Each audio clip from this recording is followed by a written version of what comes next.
Paraibano em Campo, com João Pedro Gomes e Gabriel Albuquerque.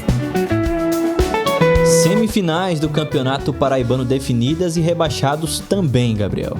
Botafogo da Paraíba pega o Serra Branca e o Souza pega o Campinense. Muita coisa pra gente falar nesse episódio de hoje, João, muitas definições. Além do Campeonato Paraibano, também tem o jogo do Botafogo e do Souza pela Copa do Brasil. Então, temos muito assunto pra hoje e temos convidados, né, João? Convidado especial, Paulo Lira. Já conhecemos ele aí do trabalho dentro de campo, né? Mas se apresenta aí, Paulo. Muito boa tarde, muito bom dia, boa tarde, boa noite, né? Para qualquer pessoa que nos assiste nesse momento, para você é um prazer estar aqui junto com Gabriel, João Pedro, e para quem nos acompanha, como o João Pedro já trouxe, a gente sempre se encontra aí na orla do gramado do Estádio Almeidão, mas aqui tive esse privilégio de compor a bancada hoje do Paraibano em Campo. Pois é, João, muita coisa pra gente conversar, definições do Campeonato Paraibano, e vamos começar já pela última rodada do Campeonato Paraibano. Teve muita coisa acontecendo, a gente tava ali acompanhando Botafogo e Serra Branca na beira do gramado, mas também ligado nos outros resultados, né, João? Faça sua análise, Paulo Lira, já deixar que ele comece, né? Ele é convidado. Mas eu acho que vamos começar primeiro do jogo que a gente acompanhou de fato, Botafogo e Serra Branca. Foi um jogo muito mais truncado do que eu esperava, na verdade, para você que nos acompanha no YouTube. A classificação na tela, Botafogo terminou líder com um ponto conquistado contra o Serra Branca. Eu acho que foi um jogo muito mais truncado, pelo menos do que eu esperava, principalmente quando a gente vai buscar o que foi Botafogo e 13. O Botafogo conseguiu jogar numa rotação, inclusive, muito diferente do que foi o 13, pressionando alto, fazendo um jogo bastante interessante e saiu com a vitória. Só que tem um fator bastante interessante em Botafogo e Serra Branca, que foi justamente a não presença do Henrique Dourado. Aí o Lisca teve que improvisar o Ed Carlos de centroavante, ele que é meia, sempre voltava para buscar a bola, deixava só o Caião na última linha, basicamente, para levar a defesa do Serra Branca, e não era numericamente suficiente para isso acontecer. E aí eu já deixo aqui meu momento favorito dessa última rodada, pelo menos do que eu acompanhei, foi justamente o pessoal de Serra Branca comemorando o gol do Nacional de Patos, que aí, nesse caso, tirava o 13 do G4 e colocava o Serra Branca de novo na zona de classificação. E pra gente que tava lá no gramado, deu pra perceber, claro, o Wesley, Diego Ceará, o Teco também falando pro pessoal: ó, dá uma segurada aí, a gente tá dentro, tá tudo tranquilo, tudo conforme o resultado manda, então pode ir segurando esse jogo que a gente tá se classificando para as semifinais do Campeonato Paraibano. Ô, João, tu esperava que o Botafogo da Paraíba, tu também, Paulo, claro, se classificasse como líder do campeonato? Era algo que antes do campeonato, né, a gente, dentro dos prognósticos, era algo esperado. Mas aí quando começou com o Botafogo meio que cambaleando ali, algumas derrotas, alguns resultados inesperados, a gente acabou pensando, né, talvez o Botafogo não consiga terminar como líder. E eu pessoalmente sempre disse isso, que o Botafogo precisava dominar todos os adversários, principalmente os que estão fora, né, do trio de ferro, mas ali o Botafogo precisava dominar para mostrar a sua predominância, e acabou não acontecendo. Mas desse meio para o final acabou assumindo o técnico Lisca, e aí o Botafogo conseguiu essa reação, empatou com o Serra Branca agora, mas foi um resultado ali que, pelo menos para mim, do meio do segundo tempo para o final, foi um jogo meio que de coleguismo ali entre os dois. O próprio Lisca falou que o Serra Branca não colocava a bola para frente, tocava a bola ali atrás de meio de campo, então foi algo que, pô, esse 1-1 tá bom pra mim, tá bom pra você, eu vou ser o líder, você vai classificar, e a gente se encontra semana que vem, né? Até porque, inclusive, não deixava que, por exemplo, tivesse um clássico na semifinal, Botafogo Campinense, não deixava também que o Botafogo viajasse pra Souza. E o Serra Branca, então ficou aquele confronto pertinho, João Pessoa, Campina Grande, e ele bate e volta durante as 2 semanas aí pra Botafogo, pra Serra Branca, então, adversário que já se conhece, eu acho que tá num confronto mais equilibrado, mas que eu vejo o Botafogo um pouco mais favorito nesse caso. Paulo citou aí a entrada de Ed Carlos no lugar de Henrique Dourado, que estava suspenso.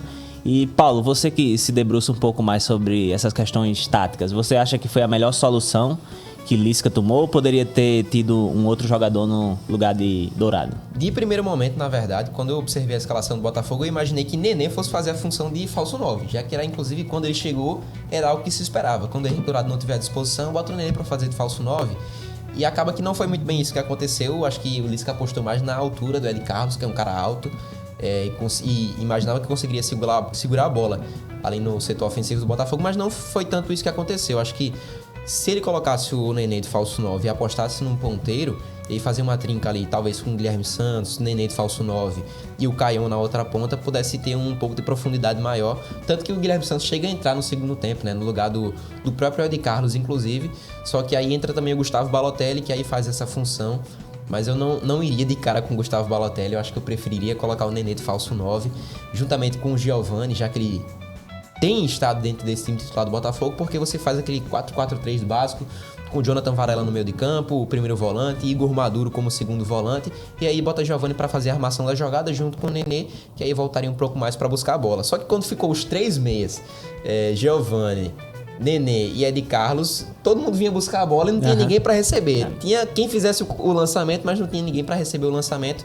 E o Caião um pouco conseguia ganhar as bolas, por exemplo, dos zagueiros do Serra Branca, que eram muito mais altos. O Caião rápido, a gente sabe da qualidade técnica dele, mas não tinha a estatura necessária para que pudesse segurar uma bola e fazer um pivô para isso. E ele era quase sempre acionado na bola aérea, né? Então ficava difícil. Se ele não ganhasse ali no corpo...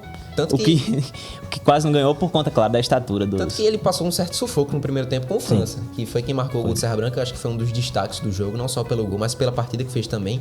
Principalmente defensivamente, o França, bom jogador, pra gente ficar de olho. O Serra Branca que tem essa tônica aí, pelo menos nos últimos 2 anos, de achar bons laterais. E eu trago aqui o Everton, que era o lateral direito do Serra Branca no Campeonato Paraibano passado. Depois que terminou o Paraibano, foi pra Chapecoense, foi titular da Chapecoense na Série B do Campeonato Brasileiro, e hoje em dia joga com a Chapecoense a Série A do Brasileiro. Então, era um cara que tava aqui, que tinha muito talento, inclusive. Teve várias participações para gol. Eu não lembro agora a estatística exata, mas eu acho que eram 3 assistências e 3 gols. Então era um cara que, mesmo sendo um defensor, participava muito da criação ofensiva do Serra Branca, e não à toa tá na Série A do Campeonato Brasileiro hoje em dia. Ainda sobre esse confronto, vamos trazer a fala do técnico Lisca, né? Justamente sobre a situação do desempenho do time do Botafogo. Ele que muita gente falava da questão do Bernardo Franco, que a culpa era do Bernardo Franco, e ele eximiu o ex-treinador de culpa e ainda disse que tem amizade com o Bernardo e que o verdadeiro culpado não é ele. E aproveitar também e parabenizar o Bernardo, cara. O Bernardo Franco, que era o treinador aqui, né?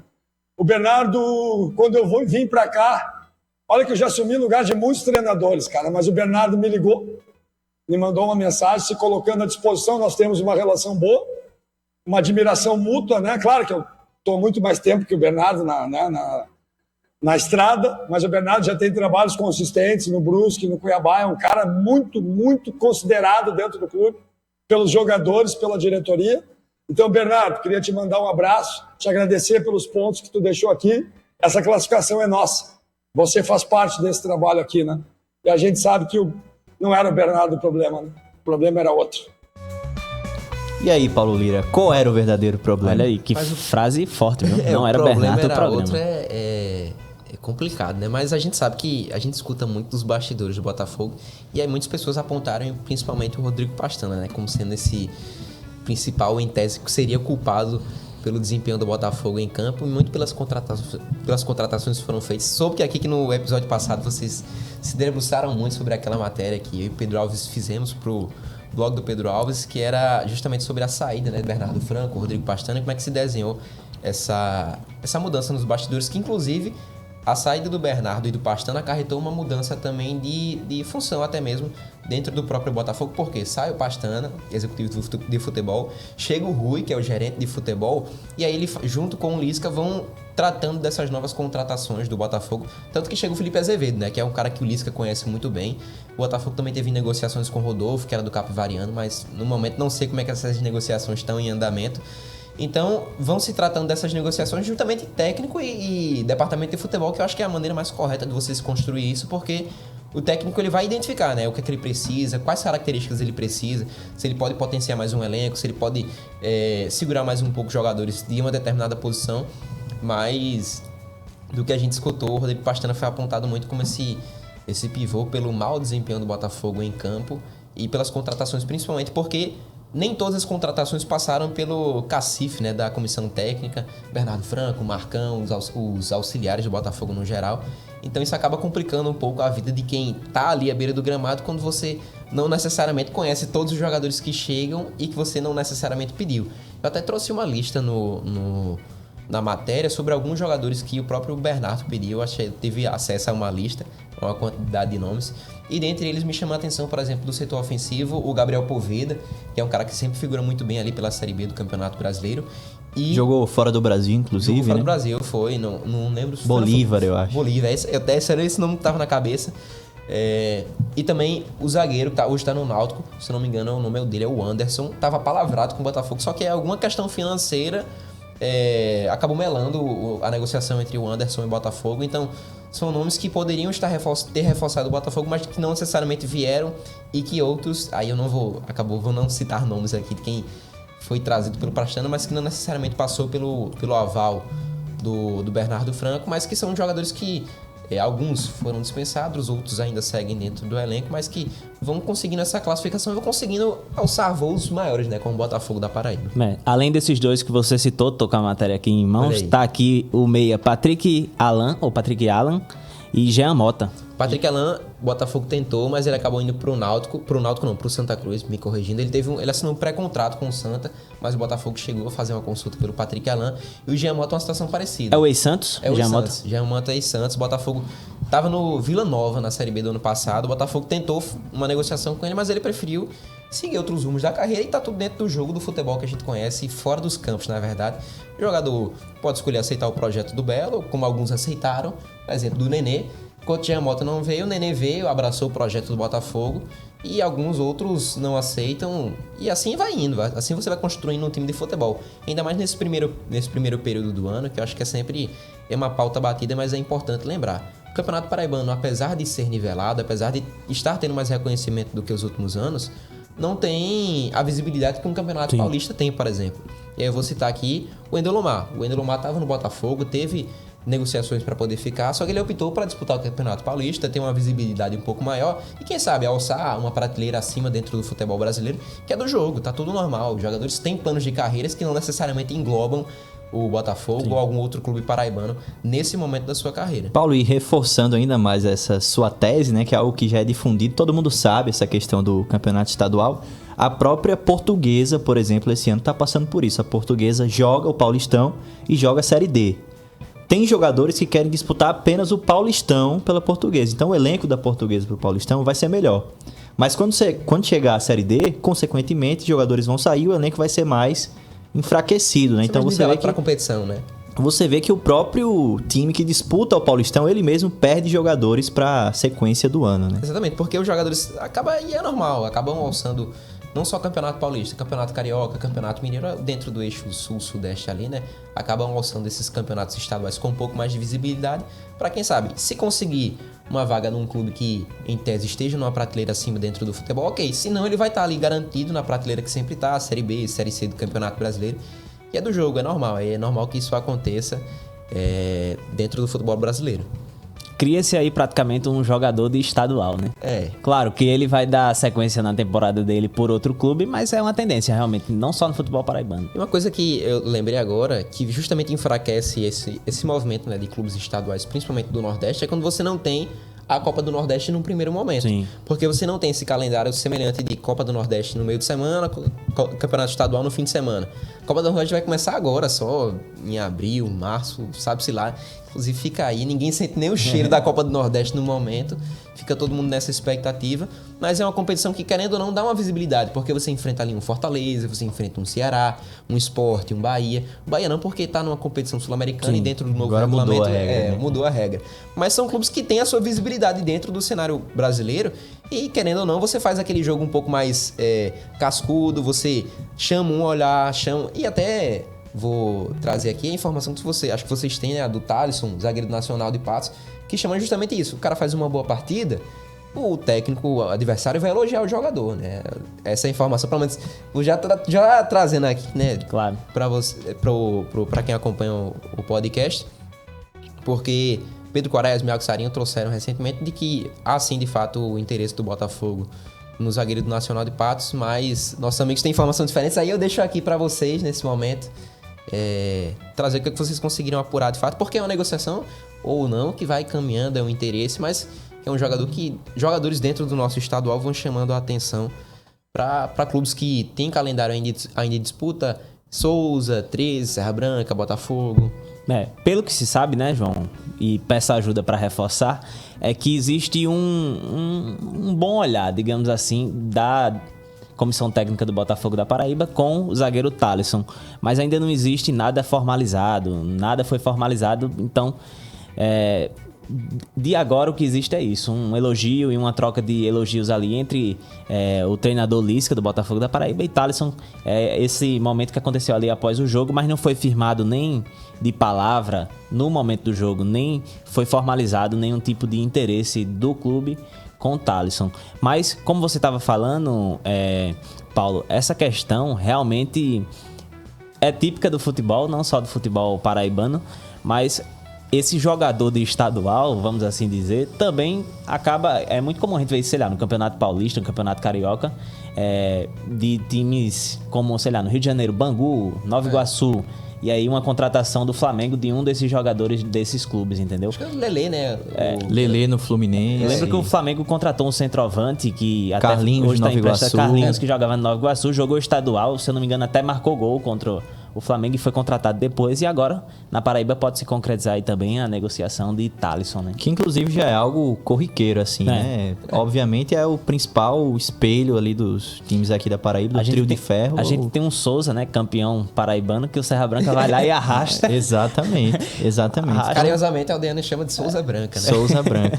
E já é uma tônica que o pessoal, assim, usa bastante, né? Pelo menos pelo que eu estudo de futebol paraibano, você coloca 10 anos atrás aí, a montagem dos elencos era justamente assim. O clube que tinha calendário ia lá, transferência entre Botafogo e 13 mesmo, sei lá, se o 13 não tivesse jogando uma Série D, o Botafogo ia lá e puxava o cara, e o cara ia porque ia ter calendário pra jogar, né? E tá totalmente dentro do cabível, porque você já sabe como é que aquele jogador se comporta dentro de determinado contexto, né? Por exemplo, dentro do Campeonato Paraibano, você já sabe como Wesley, Diego Ceará, Bruno Fuso se comportam dentro do Campeonato Paraibano. Então, você contratando, você espera que eles consigam repetir o mesmo tipo de desempenho.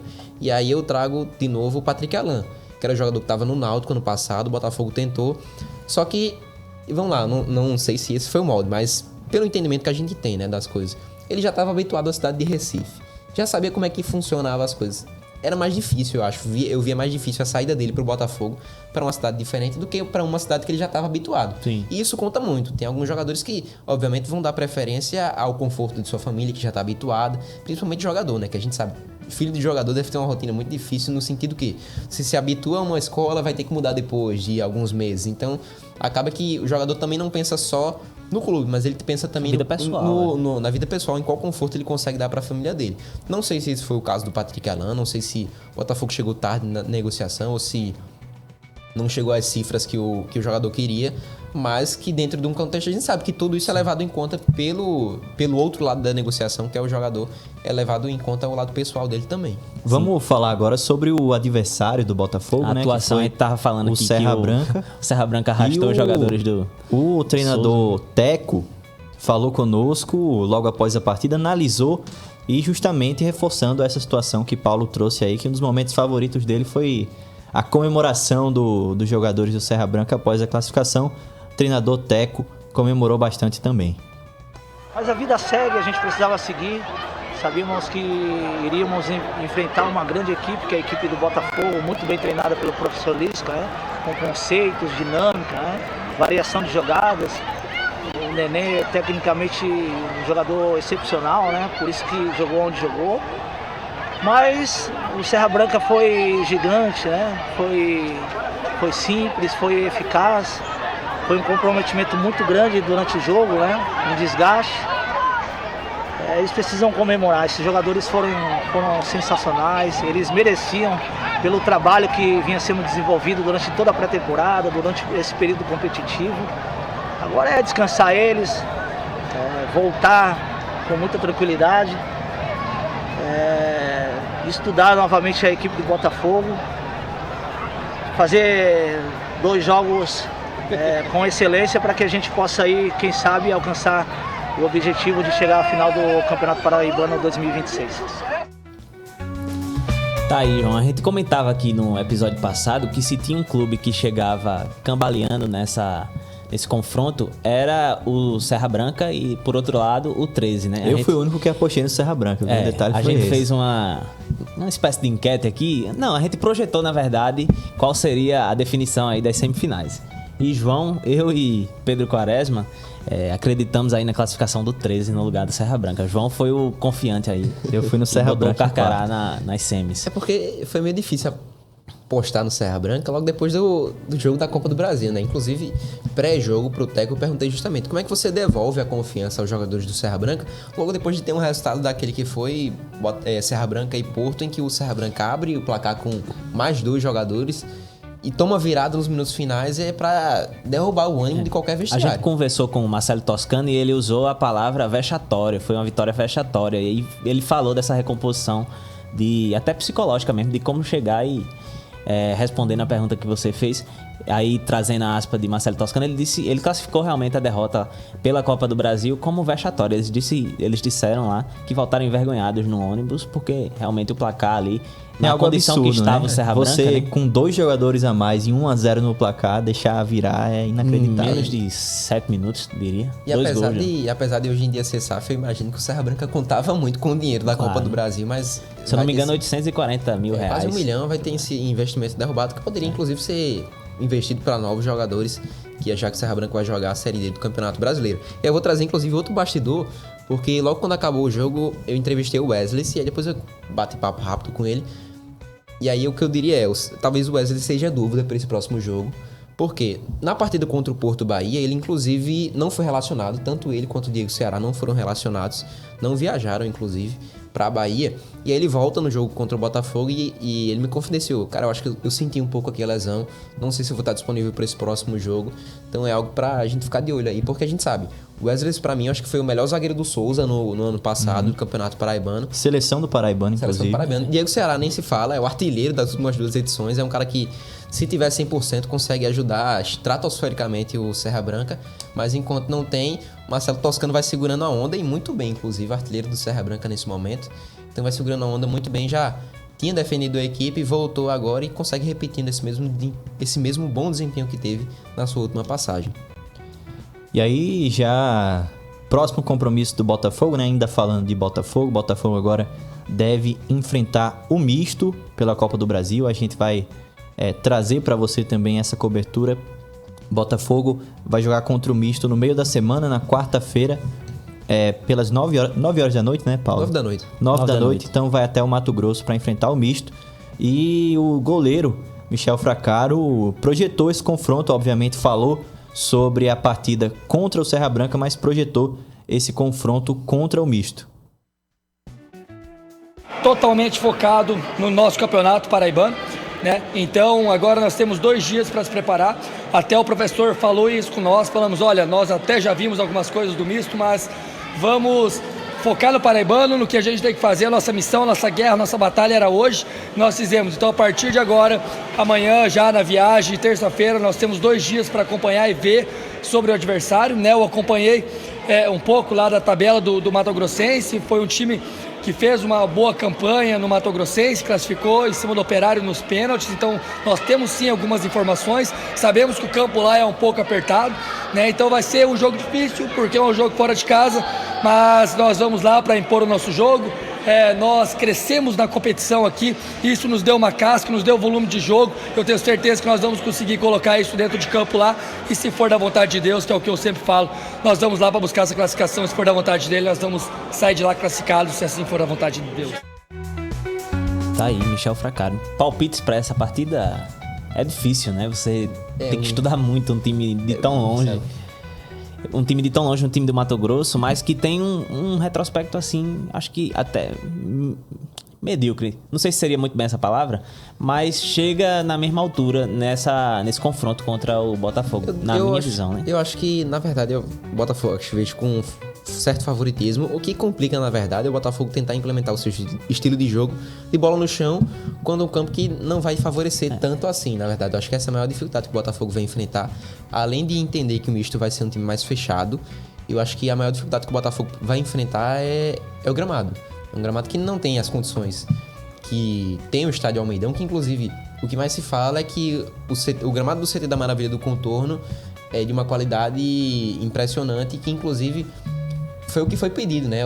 Quem gere o gramado do CT, eu não lembro agora o nome ao certo, mas que foi justamente cuidar do gramado do Almeidão para que pudesse deixar na mesma condição, para que Já que o Deu Botafogo... uma confusão danada, viu, Paulo? Já que o Botafogo é o único clube que manda os seus jogos no Almeidão, conseguir encontrar uma qualidade semelhante àquele treina, né? Porque a gente sabe, faz diferença. Inclusive, o Botafogo encontrou uma certa dificuldade no jogo contra o Sport de Patos, que foi em Natal. Foi justamente um gramado que você não estava acostumado, é um tipo de grama diferente.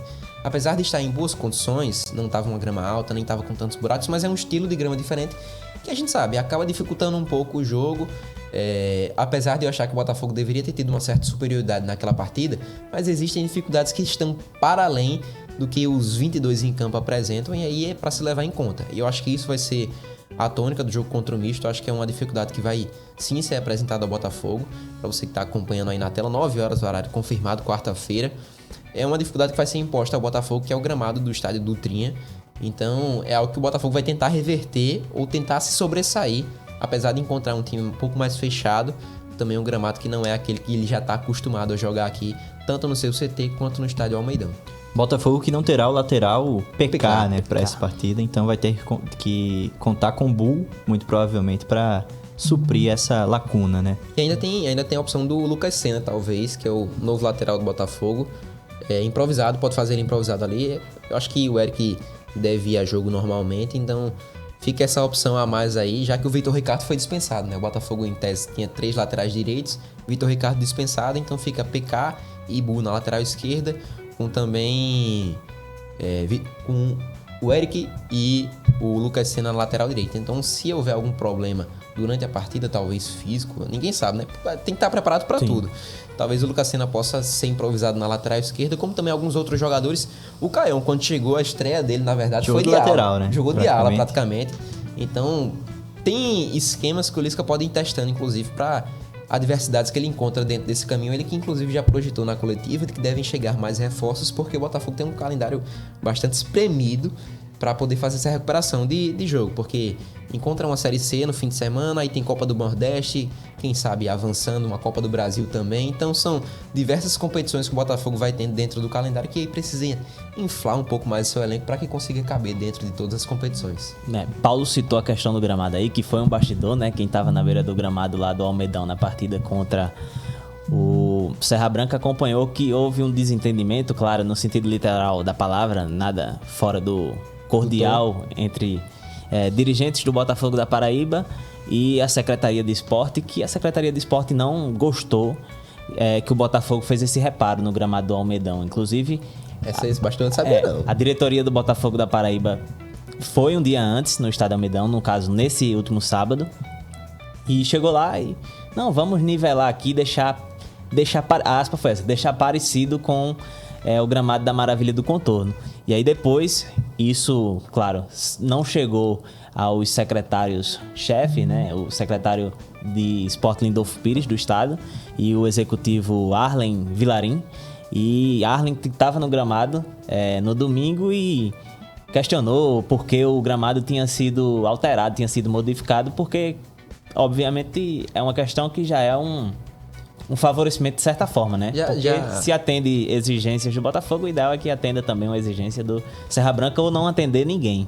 Mas isso foi um bastidor aí na beira do gramado que houve aí realmente essa... Também mandou retirar o camarote Também tem essa. do Pix do Milhão. Do Pix do Da Milhão. patrocinadora, né? Que é o patrocinador do Botafogo da Paraíba.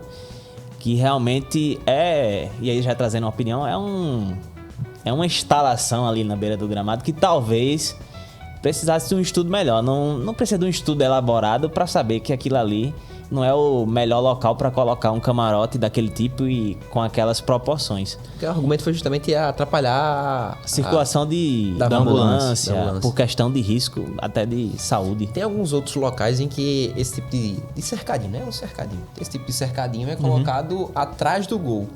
E aí eu não sei se essa vai ser a alternativa encontrada ou se, inclusive, o próprio Botafogo poderia fazer isso, mas para uma ação direcionada a sócios, né? Eu não sei muito bem quem é que tem a autorização de entrar ali naquele local da patrocinadora, eu não faço a mínima ideia. Então não sei se o Botafogo vai tomar para si isso também, porque poderia fazer uma ação com sócio. Você, sócio torcedor, sorteado para o jogo, entra ali no cercadinho, fica próximo do gramado, né? Acompanha de perto. Tem alguns locais em que isso acontece e eu não sei se essa foi a intenção. Inclusive, já vi Sport fazer isso, Flamengo, Fluminense. Não sei se essa é a intenção. Corinthians também, né? Tendo na beira do gramado. Não sei se essa foi a intenção daquele cercadinho em questão, mas a gente vai acompanhar esses desdobramentos, porque Exatamente. se houve uma ordem de tirar, eu acho que vai tentar ter uma cordialidade aí para que haja um acordo, já que isso foi implementado pela patrocinadora. Duas broncas aí entre secretaria e Botafogo da Paraíba, Já né? vem tendo essas rusgas, né? Não é algo de hoje. Agora, sobre o gramado, eu acho que, pelo menos dentro do meu entendimento, eu acho que eu não veria com certo problema Sim. que isso acontecesse, já porque, nesse caso, é o Botafogo que ainda tem o mando de campo, né? Sim. Apesar de não haver uma parceria público-privada de fato instaurada, eu acho que eu não vejo com problema que o Botafogo tenha esse tipo de atitude. Mas, claro, desde que seja comunicada, acordada, porque aí você consegue satisfazer todo mundo, mas...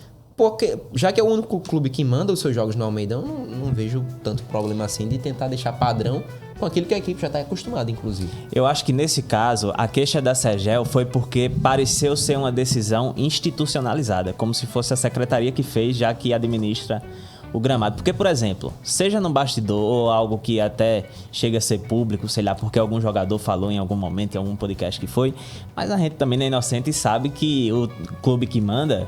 Geralmente, no futebol brasileiro, a gente tá cansado de ouvir histórias de, sei lá, vestiário que ficava sujo para receber o time visitante. Nesse caso, eu acho que a queixa da Sergel foi porque, de fato, se o Serra Branca vai lá e reclama, isso aí seria atribuído à secretaria. Eu acho que... Mas eu também não acho que entendo as duas seja partes. Eu entendo as duas esse- Não é partes. algo Roberto muito Carlos grande ao todo ponto mundo. de você E eu entendo as questionar duas tanto. partes. Eu entendo você questionar, já que, pelo que eu entendi, não foi comunicado, né? Especificamente. E eu entendo do lado do Botafogo de querer deixar padrão, já que ele quem ainda tem um mando de campo e ele quem paga o aluguel, né? Do gramado. Então, acho que tá todo mundo no seu direito de fazer a sua justificativa. Por outro lado, semifinais, Campinense e Souza, João. E aí? Isso aí, o Souza, inclusive, que é o outro representante, né, da Paraíba na Copa do Brasil, vai enfrentar o Santa Cruz no dia 5 de março. Então, semana que vem, no meio da semana, o Souza enfrenta o Santa Cruz. Mas quem o Souza enfrentou no último domingo foi o Pombal e venceu por 2-0, classificou em terceiro lugar, Gabriel. Precisava de 2 gols, né, o Souza, para garantir a classificação. Aldeone disse aqui no programa anterior que ele foi otimista, claro, disse que o Souza só precisava dele mesmo, mas precisava fazer 2 gols. Foi lá, fez, garantiu a classificação. Vocês podem me corrigir, mas eu acho que existe nesse jogo do Souza pela Copa do Brasil uma incerteza sobre o estádio. O Santa Cruz manda os jogos no Arruda. O Recentemente, estádio do Arruda não tá muito... parte da estrutura do Arruda desabou, não foi? Foi. Eu não sei se existe a até sorte uma... é que não tinha ninguém lá, inclusive a sorte não tinha ninguém naquele momento, senão era uma tragédia, mas felizmente o estádio estava esvaziado no momento. Qual seria a alternativa pro Acho que a Arena de Pernambuco. O problema é que a Arena de Pernambuco não sei se vai estar ocupado, se estava com um gramado bastante castigado, mas eu acho que a primeira alternativa viável nesse caso é a Arena de Pernambuco, porque aí o Santa Cruz já mandou alguns jogos lá, clubes quando... Os 3 principais, né? Que tem estádios, Sport, Náutico e Santa Cruz, quando não tem os seus estádios à disposição, mandam os jogos na Arena de Pernambuco. Eu acho que essa é a primeira alternativa viável nesse caso. Pois é, o Souza, como eu vim falando, né, venceu o Pombal e conseguiu sua 7ª classificação seguida. 7ª ou 6ª?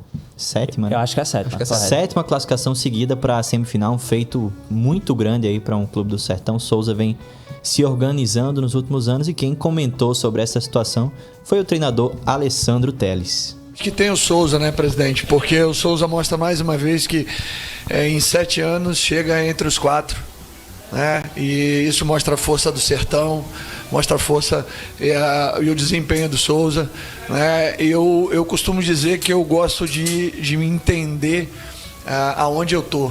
Eu gosto de entender a região que eu estou, né? Então eu vejo um povo, a cidade de Sorriso, um povo hospitaleiro, mas um povo guerreiro, um povo que vai atrás das suas conquistas, e o Souza representa muito bem essa questão de ser do sertão. Quem fora do sertão que não está? Então, mais uma vez, né, o Souza mostra a sua força e mostra a sua crescência não só no futebol paraibano, mas como no futebol nordestino e nacional. Tá aí, né, Alessandro Teles, que comemorou essa vaga do Souza na semifinal, vai enfrentar o Campinense. Quem é o favorito para esse confronto? O Campinense. O efeito Evaristo Pires é muito forte, apesar de achar que O Souza tem toda a sua representatividade, tem toda a sua força, principalmente no estádio Marizão. Mas se for para ter um favorito, eu acho que é o Campinense. Eu vejo o efeito Evaristo Pisa muito forte dentro de... não só desse confronto, mas de todo o Campeonato Paraibano. Não à toa venceu o Botafogo e 13, os 2 clássicos que o Campinense tinha pela frente. Eu errei aqui a última projeção, colocando a classificação do 13, mas dessa vez eu vou ficar com o Paulo também. Eu acho que... agora sim, eu vou pela mesma tese que eu coloquei o 13 nas semifinais. A campanha do Souza, vencendo os grandes, foi sofrida. Porque, ao meu ver, o Souza enfrentou os maiores clubes, entre muitas aspas, logo no início do Campeonato Paraibano. E tinha, entre muitas aspas, novamente, o calendário mais fácil até a última rodada. E decidiu deixar pra... decidiu é muito forte, mas assim, acabou deixando pra última rodada pra decidir a classificação. Mas o Souza chegando nas semis é o Souza, né? E você, João, não escape do debate, não? Não, pra mim, obviamente, o Campinense justamente é muito forte por esse fator. Eu queria, como eu falei, né, ter colocado o Souza na minha final, mas quando a gente for ver aí mais tarde, a gente fazendo essas previsões, eu coloquei também o Campinense na final, porque o fator Evaristo Pisa pesa muito. A gente vê que é um cara estudioso, um cara que conhece muito de futebol paraibano. Quando a gente entrevistou ele aqui pro Paraibano em Campo, ele esmiuçou o elenco do Nacional de Patos, na época que seria o adversário, ele esmiuçou. Então ele é um cara que estuda especificamente cada elenco, é um cara que conhece muito de futebol paraibano e fez essa diferença pro Campinense, porque se a gente parar pra pensar e pra ver, o Campinense teve um início também estável e do meio pro final da competição cresceu muito. E acho que o ponto de virada foi justamente no clássico contra o Botafogo, né? Onde venceu por 4-1 e depois ali o Campinense conseguiu vitórias. Mas o Souza também é um time muito forte, não dá pra você ignorar que o Souza conseguiu chegar em 7 semifinais seguidas, que o Souza é o bicampeão paraibano atual, então não dá pra você também menosprezar o Souza. Pra mim um confronto bastante equilibrado, mas o fator técnico vai pesar e acho que Evaristo Pisa deve levar essa. Eu acho até que Campinense e Souza eu vejo mais equilibrado do que Botafogo e Serra Branca. Eu inclusive fui buscar aqui o retrospecto do Souza contra o que eu colocaria os 5 brigando pela classificação, né? Botafogo, Souza, Campinense, Serra Branca e 13. Eu fui buscar aqui, o Souza só perdeu pro Serra Branca, na verdade, contra esses clubes. Aí empatou com o Botafogo, venceu o 13, empatou com o Campinense. Então, é um time que, de fato, a gente sabe, é muito difícil você jogar no Marizão. O Souza impõe a dificuldade que a gente sabe que tem. Não é bicampeão paraibano à toa. É um confronto muito difícil, principalmente pro outro lado. O Everest Pisa vai ter que quebrar a cabeça para conseguir desdobrar esse Souza, principalmente quando se trata do estádio Marizão. E o confronto sendo primeiro em Souza, se o Souza acha um golzinho, finaliza o jogo de 1-0, é difícil demais você conseguir tirar. Seria difícil. No Amigão, quer dizer. Porque a gente viu esse filme Souza e 13. Souza e 13, o Souza colocou o ônibus ali, da estratégia de cada um. Você estando na vantagem, você faz o que você quiser. Colocou o ônibus ali na frente da área do Bruno Fuso. O 13 passou o jogo inteiro e não conseguiu... não conseguiu equilibrar ali dentro do agregado. Teve bola na trave, teve bola na travessão, mas no barbante mesmo não aconteceu. É um jogo muito difícil. O Souza é um time a se tomar cuidado, falando dessa perspectiva do Campinense passando, mas o fator Evaristo Pisa, a gente sabe, é muito forte e não à toa ele tem a história que tem dentro do cenário paraibano. Ô Paulo, quando você julgou esse confronto Souza e Campinense como mais equilibrado, eu fiquei na dúvida quem é que desequilibra no confronto Botafogo da Paraíba e 13. E adicionando uma informação que inclusive vi no blog do Pedro Alves, a quem a gente deixou um abraço, né? E o Botafogo, nesse modelo do Campeonato Paraibano, o Botafogo nunca ficou de fora das semifinais. Então já ficando de praxe aí já, né, Botafogo. Isso pra responder a sua pergunta, eu acho que os maiores desequilibrantes do Botafogo, sem sombra de dúvidas, Neném e Lisca. Eu acho que a forma como o Lisca constrói, ou pelo menos tem conseguido construir as suas ideias de jogo, mostra isso. E eu acho que eu deixo aqui, acho que a coisa mais interessante da coletiva que teve, eu não sei a opinião de vocês, foi quando ele justamente fala o seguinte: eu chamo a responsabilidade pra mim do primeiro tempo abaixo. A responsabilidade é minha. Eu imaginei que a ideia de jogo fosse uma, não aconteceu, no segundo tempo eu corrigi. Eu acho que pra mim essa foi o melhor trecho da coletiva do Lisca, quando ele justamente assume, porque é do jogo. Você tem percepções que não necessariamente podem se concretizar dentro daquilo e cabe a você, no intervalo, ainda no primeiro tempo, quando a gente vê dentro do futebol brasileiro, corrigir aquilo. Ele corrigiu. Não à toa, o Botafogo, no segundo tempo, dentro dos primeiros minutos, foi uma pressão absurda em cima do Serra Branca. Nenê acha um passe que ali eu não sei qual outro jogador teria aquela ideia de passe, porque ele, de costas praticamente, acha uma bola de 3 dedos pro Gustavo Balotelli, que aí sofre o pênalti. Então, pra mim, esses dois fatores são extremamente desequilibrantes sobre o Botafogo.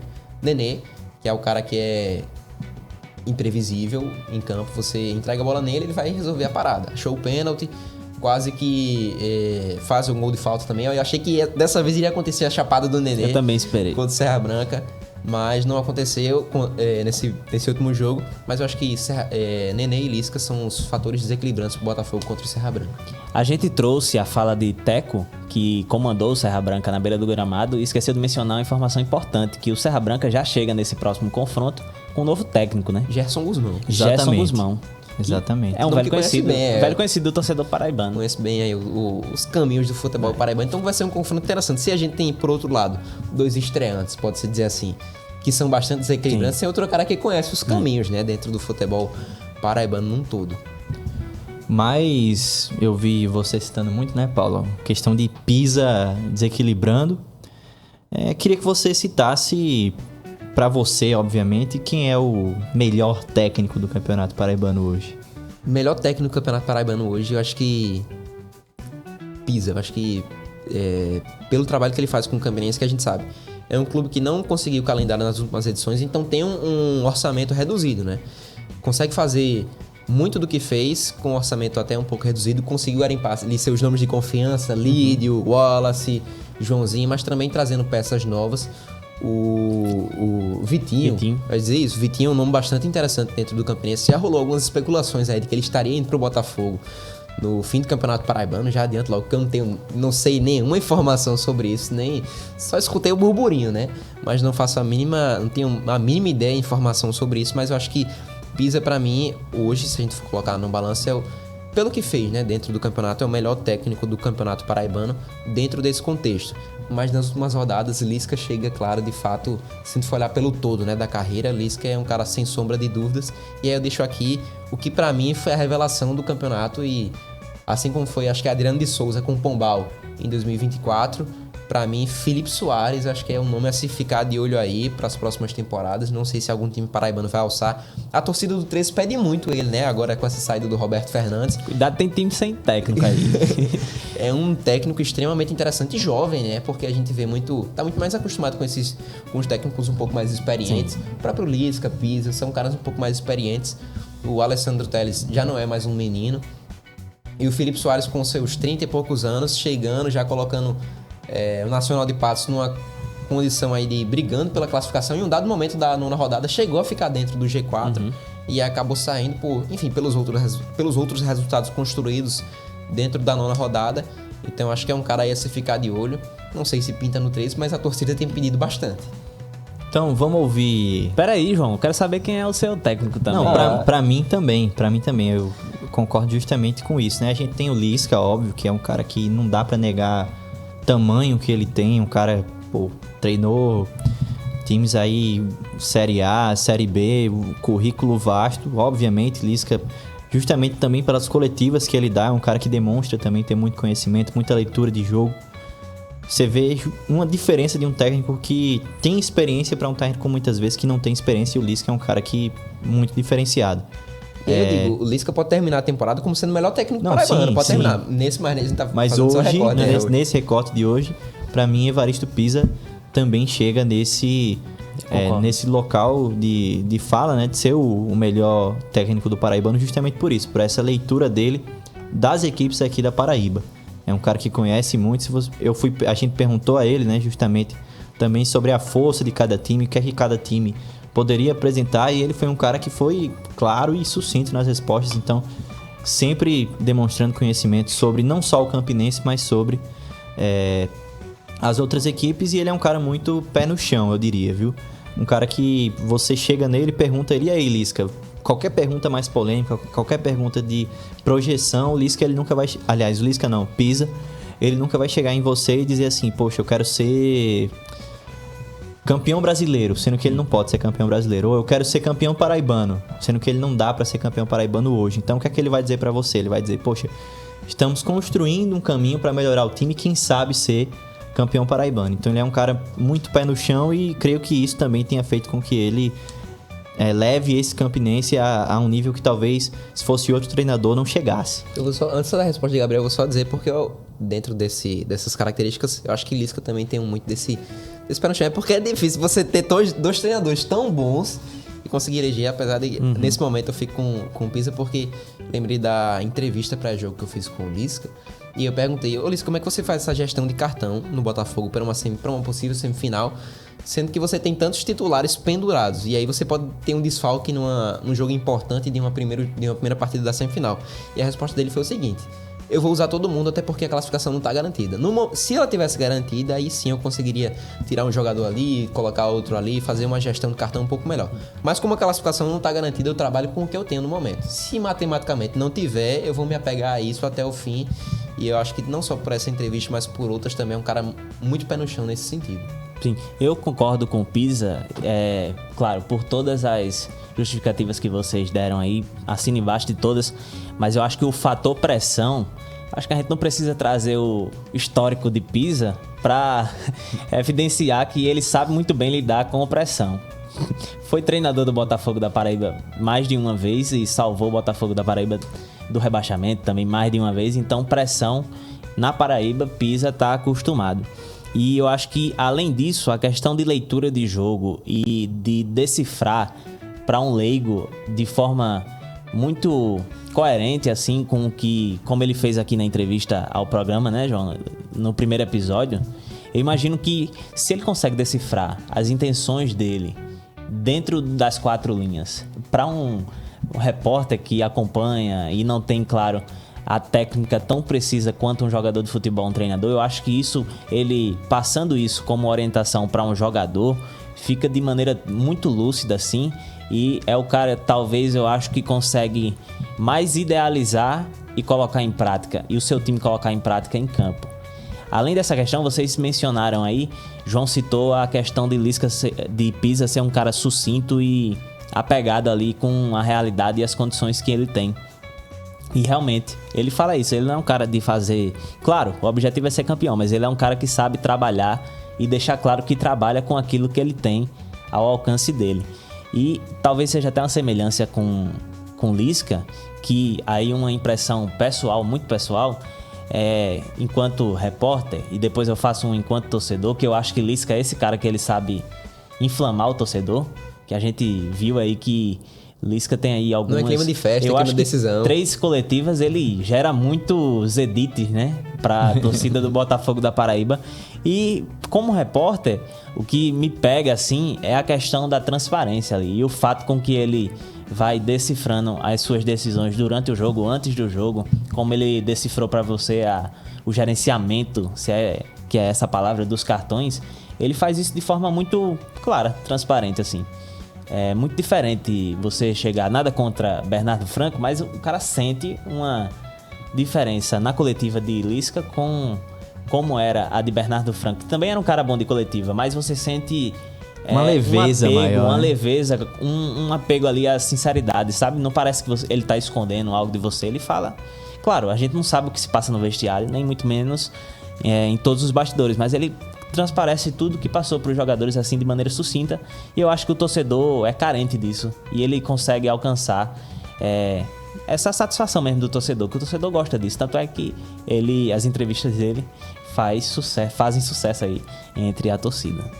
Pois é, então vamos terminar, né, o que a gente começou e concluir a questão das previsões que a gente fez. Antes eu pedi para Gabriel e Paulo mandarem as previsões deles para a sequência do campeonato, né, para as semifinais e quais serão as finais, e falta só um detalhe, que quer dizer quem vai ser o campeão. Então a gente agora vai colocar na tela aí para vocês quais foram as semifinais projetadas e a final. Então basicamente a semifinal que vai acontecer ficou tudo igual. Todo mundo colocou Botafogo e Campinense, mas agora eu quero saber de Paulo Lira. Eita. Quem será o campeão do Paraibano, ele que projetou Botafogo e Campinense na final. Tem que dizer o campeão também? Agora tem que dizer o campeão. Vixe, Cara, mano. que missão difícil, porque eu acho que do mesmo jeito que eu falei que Lisca e Nenê são um fator extremamente desequilibrante pro Botafogo, eu não sei, eu não vou dizer que o efeito Pisa consegue se igualar a esses dois, porque Pisa não tá em campo pra jogar, né? Mas o que o Campinense cresceu dentro da reta final, como você, João Pedro trouxe, principalmente depois da virada de chave da partida contra o Botafogo, foi de um crescimento assim. Você consegue sentir a energia da equipe em campo muito desde aquela partida, inclusive. Era um time muito mais focado, que entrou em campo. Não à toa, abriu 3-0 logo de cara com o Everton Heleno. Mas, rapaz, difícil, viu? Difícil. Olha, pra essa final assim, eu de fato não consigo ver nenhum favorito, mas eu acho que eu vou me apegar aos dois fatores desequilibrantes, Nenê e Lisca, e o orçamento também. Eu acho que eu fico com o Botafogo porque vem reforço aí. Felipe Azevedo talvez seja um nome que justamente pinta como ser esse fator desequilibrante. Eu não acho que vá parar em Felipe Azevedo. Pode jogar Alguns semi nomes... já, inclusive, né? Pode. Lembrando aí, pra quem não sabe, os clubes podem inscrever novos jogadores até um dia antes. Se eu não me engano, até às 12 horas. Do primeiro jogo da semifinal. Então, tem até a semifinal para inscrever novos jogadores. Talvez aí os reforços que podem pintar no Botafogo, talvez não, acredito que devem pintar reforços no Campinense também, só que a gente não sabe de nomes. E acredito que dentro desse conjunto que vai se formando no Botafogo para esse contexto final, eu vou ficar com o Belo para campeão estadual, voltando aí a triunfar. E aí cai o tabu, né, de Pisa, de invencibilidade em clássicos. E você, Gabriel Albuquerque? Eu jogo pra você responder primeiro. Não, pra mim, obviamente, a gente vê também outro confronto muito, muito equilibrado, né? Justamente por tudo que a gente citou dos dois treinadores, tanto o Pisa como o Lisca. Em elenco, a gente vê o Botafogo mais acima, né? Justamente pelo orçamento do Botafogo, mas o Campinense, pra mim, vai equilibrar muito justamente por ser o 11 titular. Eu vejo hoje que se você tirar ali Nenê, que é um cara extra classe, assim, do Botafogo, se você tirasse Nenê, seriam dois times muito parelhos. Eu não conseguiria dizer quem, inclusive, tem nesse caso um time eu ficaria melhor. Com o Campinense. Eu também nesse caso acho. eu ficaria com o Eu Campinense. também acho. Justamente pela montagem do Campinense. Talvez o elenco do Campinense não seja um elenco que tenha muita profundidade. Mas eles têm um 11 inicial muito bom. O Vitinho, justamente no 1-1, é muito forte. Pra mim, pode dar qualquer um dos dois, 50-50, mas me confiando em que o Botafogo trará novos reforços e justamente por Nenê ser um cara extra classe que talvez o Campinense não tenha, e contando também que Lisca tenha aprendido com os erros de Bernardo Franco no confronto contra o Campinense, eu fico com o Botafogo. Eu também, vou seguir vocês. Agora eu vou, claro, estratégia minha, pegar aí todas as características que vocês citaram pra pesar para o lado do Botafogo, ou que pesa, né, pro lado do Botafogo. Mas... E aqui já tá vindo pensamentos aqui já me contradizendo, enquanto eu reafirmo que... Porque é um jogo muito difícil. É Aí muito difícil, você cara. fala o Botafogo, você fica no exatamente. Aí vem um tabu, aí vem muita... Mas eu acho que... Agora sim. Eu acho que, inclusive, se a semifinal fosse Botafogo e Campinense, o campeão sairia dali. Pra Sim. mim, eu vejo... também. É Aí bem claro isso aí. Também, acho que é unânime. Mas eu vou ficar com o Botafogo da Paraíba também, tanto por essas questões desequilibrantes, Nenê, Lisca como treinador, claro. E é difícil, viu, cara? Não é fácil. Mas por esse quesito, é porque você pensa nesse lado, aí você vai, vamos lá, analisar o time do Campinense. E aí você lembra daquele jogo 4-1, estávamos no Estádio Amigão, né, João? Mas ali, eu acho que vale lembrar que o Botafogo estava num estado apático, assim. Sim. Entrou não apresentou nada, sentiu muito os gols que sofreu logo no início da partida. Eu acho que o Botafogo, obviamente, como se trata de uma final, não chega nem próximo do comportamento que teve naquele jogo. Por isso, e pelas características que vocês citaram, o desequilíbrio de Lisca, Nenê, a questão do elenco e do orçamento, o Botafogo da Paraíba é superior e vence. Mas eu não duvido que seja uma partida decidida nos pênaltis. Eu tô aqui lembrando porque se a gente for pegar, por exemplo, a gente citou aqui o efeito Pisa quanto respondendo à pressão do futebol paraibano. A gente não sabe até que ponto, por exemplo, o elenco do Botafogo pode sentir, já que é um elenco que muitas vezes vai ser tarimbado por campanhas que não necessariamente ele fez parte. São 13 anos dentro de uma Série C e cada elenco novo que chega tem esse peso, né? De carregar um peso de um acesso, de carregar um peso de um campeonato paraibano não conquistado, ainda mais das últimas 2 vezes, como foi, com o Souza vindo aqui no Estádio Almeidão e vencendo a partida.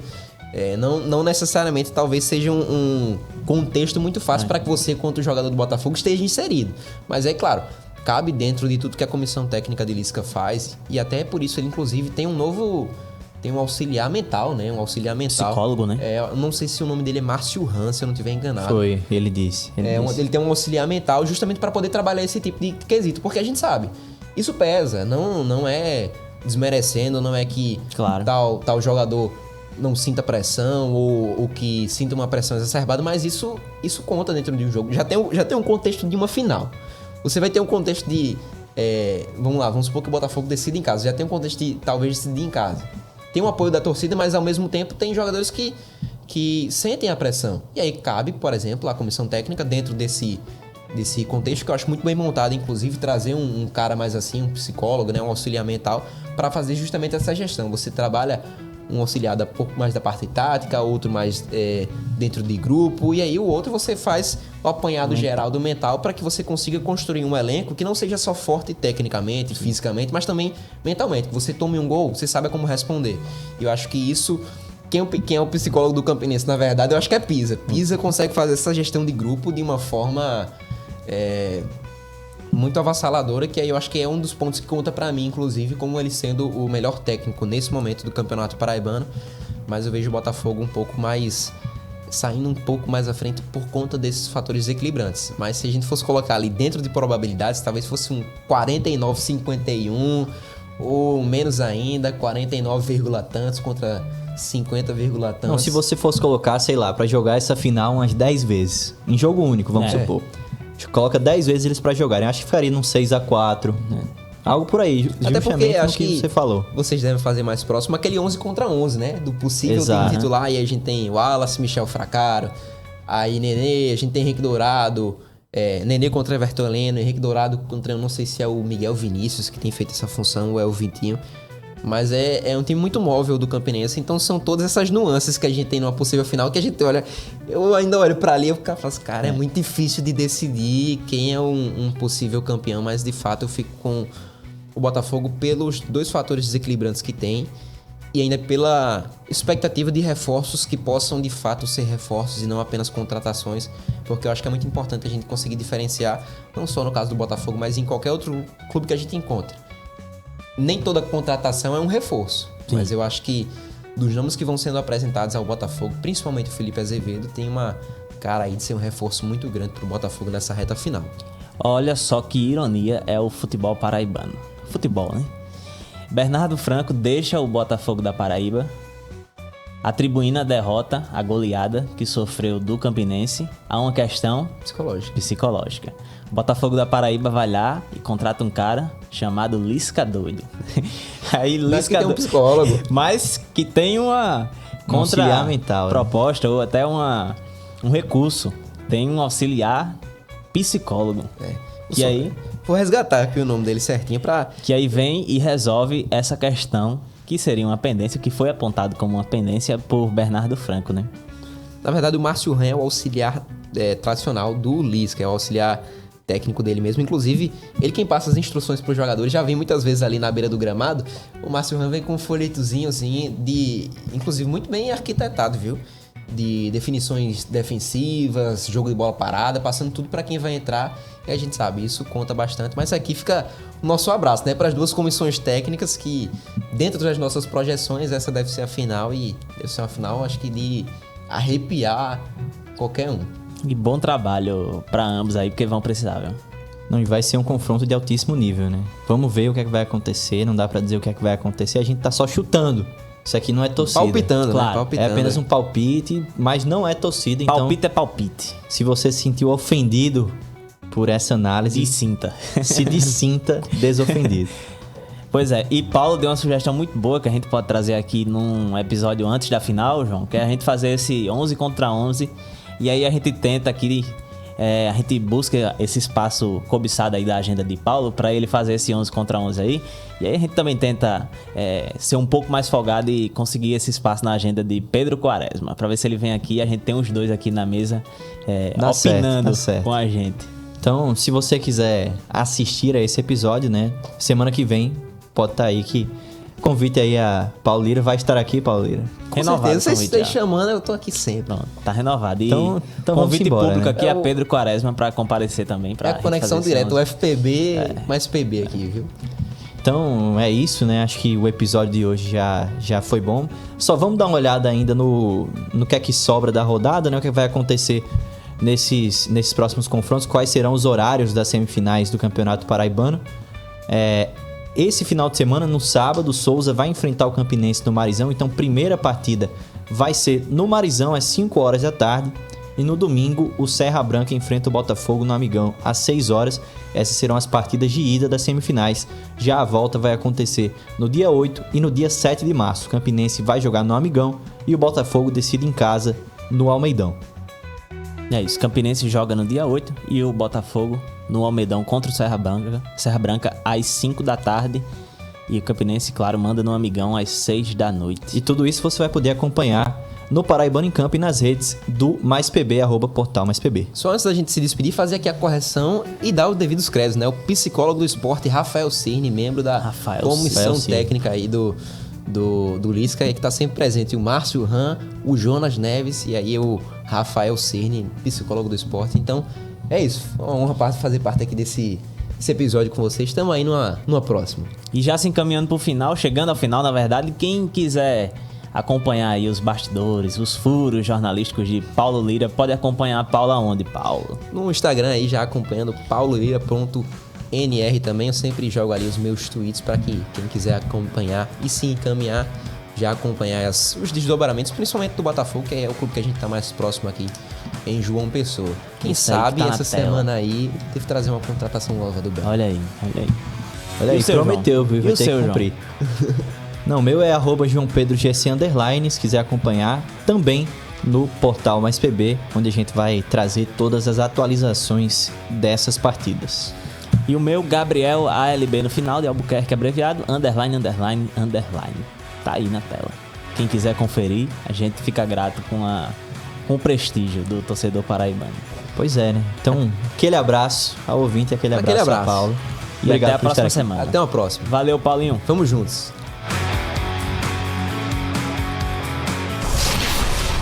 Paraibano em Campo, os bastidores do futebol em um só lugar.